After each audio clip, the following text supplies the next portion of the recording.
Mpendwa Mwadhama Protas Kardinali Rugambwa, washamu askofu wakuu, washamu maaskofu, wapendwa mapadri, wapendwa watawa wa kike na wa kiume walioko hapa, wapendwa ndugu zetu waumini na nyinyi wanahabari, tumsifu Yesu Kristo.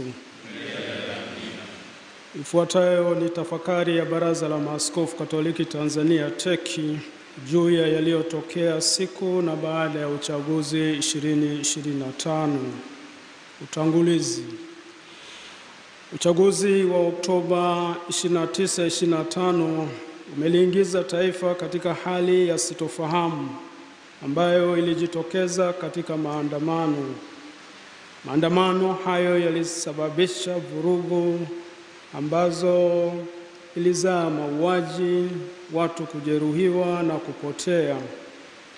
Pia ilisababisha uharibifu na upotevu wa mali binafsi na za umma. Hali hii imewaumiza na kusononesha sana jamii ya Watanzania na kujeruhika kwingi kulikotokana na kugusa uhai wa wanadamu.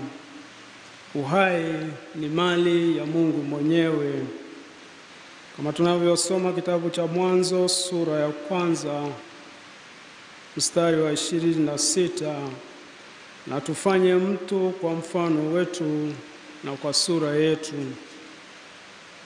Hali hii imeongeza maumivu, kwani pia kuna waliouawa na kuumizwa wakiwa nyumbani au sehemu za kazi.